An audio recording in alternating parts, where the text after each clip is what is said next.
रिश्तों के भीतर पलती साजिश की कहानी है राजा रघुवंशी हत्याकांड। इंदौर के राजा और सोनम की शादी दोनों परिवारों की रजामंदी से बड़ी धूमधाम से हुई थी। राजा शादी से काफी खुश था, वहीं खुशी का दिखावा कर रही सोनम के दिल और दिमाग में कुछ और ही चल रहा था।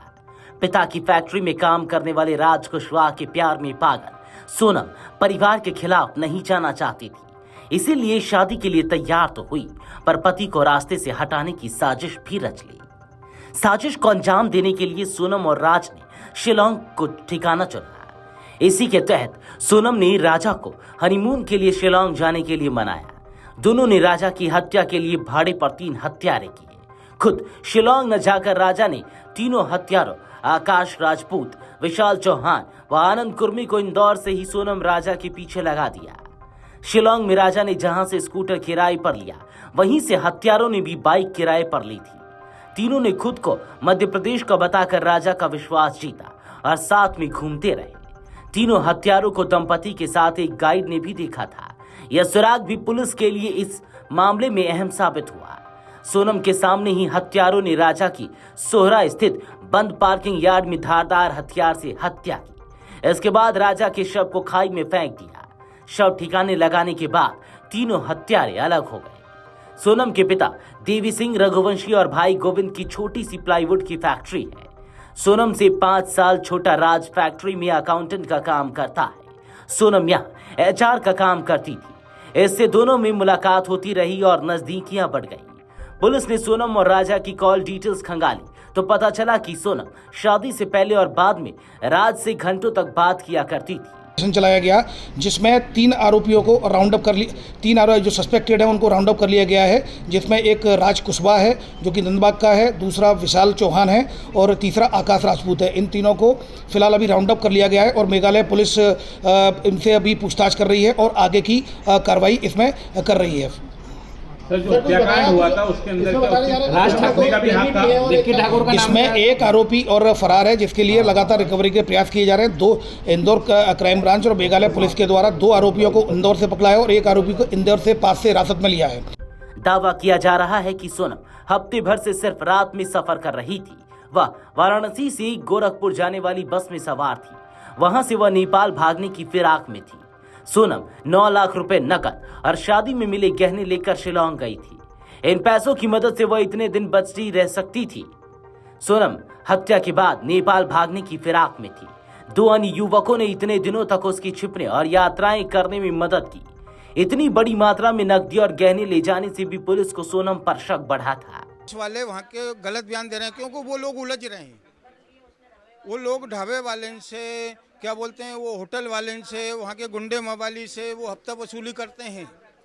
उनका नाम आएगा इसलिए वो गलत बयानबाजी कर रहे हैं और इसलिए मैं CBI की मांग कर रहा हूँ। अमित शाह जी से इसलिए बोल रहा हूँ, हाथ जोड़ के मेरा निवेदन है कि वहाँ CBI भेज दो। क्या प्रूफ है उनके पास? क्या प्रूफ है उनके पास जो भाड़े के हथियार सोनम लेके जाए? और क्यों जाएगी उसका भी तो कुछ कारण होना चाहिए ना। हवा में बंदूक क्यों चला रही है पुलिस?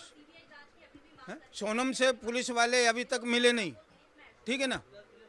और वो क्या बोलते हैं, सोनम ने भाड़ा भी दे दिया, हत्या भी करवा दी। तो ये जांच का विषय है भैया। आपकी बेटी बेगुनाह 100% बेगुनाह। बचाने के लिए क्या कदम उठाएंगे आप? मैं CBI की जांच की मांग कर रहा हूँ। स्टार्टिंग से ही, उसी दिन से ही CBI की जांच मांग रहा हूँ मैं। CBI मिलना चाहिए। वहाँ की पुलिस इस केस में है। मेरी लड़की में अच्छी लड़की है मेरे से क्या, पूरी कॉलोनी से किसी से भी आप पूछ सकते हो लड़की का स्वभाव क्या था। सब झूठ। शिलोंग में राजा बैग लेकर निकला था, लेकिन सोनम नहीं चाहती थी कि बैग भी साथ में रहे। इसलिए उसने एक होम स्टे देखा और राजा को वहां कमरा लेने के लिए राजी किया। वहां से CCTV फुटेज में सोनम बार बार फोन चेक करती नजर आई। जब राजा बैग रखने अंदर गया तो सोनम ने 10-15 कदम दूर जाकर फोन पर किसी से बात की और राजा के बाहर आते ही उसके पास आ गई थी। CCTV फुटेज में सोनम तनाव में नजर आ रही थी। सोनम लगातार हत्यारों के संपर्क में थी। इस बीच तीनों हत्यारों के पकड़े जाने की खबर मीडिया में सुर्खियां बनी तो सोनम ने गाजीपुर में आत्मसमर्पण कर दिया। कि उनकी मौजूदगी काशी ढाबा जो बनारस गाजीपुर रोड पर स्थित है वहाँ है।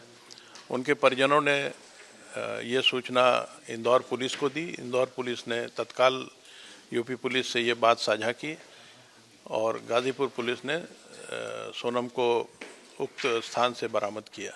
तत्काल इन्हें मेडिकल एग्जामिनेशन के लिए सदर हॉस्पिटल ले जाया गया और उसके बाद वन स्टॉप सेंटर पर भेज दिया गया है।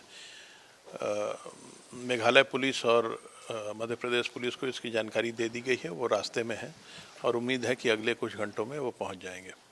उनके द्वारा अग्रिम विधिक कार्रवाई की जाएगी अगर इंटरोगेशन की जाए। शिलांग के पूर्वी खासी हिल्स के एसपी विवेक सिंह ने दावा किया कि जल्द ही पूरे षड्यंत्र का पर्दाफाश होगा।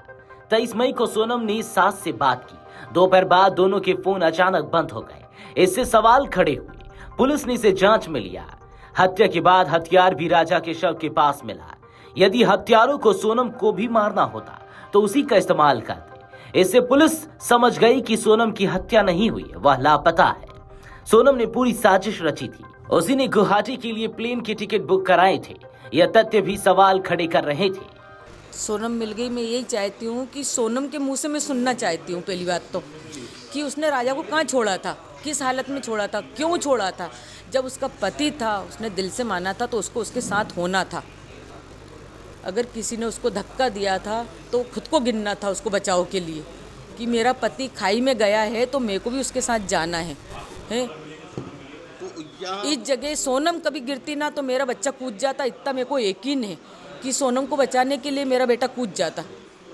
मगर सोनम क्यों नहीं कूदी उसके साथ, ऐसा तो अंदर से तो यकीन नहीं था कि सोनम ऐसा कर सकती है, ऐसा कर सकती है, क्योंकि हमने उसको दिल से माना था। मेरे बच्चे ने उसको दिल से मान लिया था, कि दिल से माना था और उसके कहने में वो वहाँ गया था, उसके कहने से गया था वो। अगर उसने इस इंजाम को घटना दिया है और उसने अगर करा है तो फिर तो उसको कड़ी से कड़ी सजा मिलेगी सरी, पूरा समाज देगा उनको। तो अगर आप ये वीडियो YouTube पर देख रहे हैं तो हमारे चैनल को सब्सक्राइब कर बेल आइकन दबाएं और Facebook पर देख रहे हैं तो हमारे पेज को लाइक करें।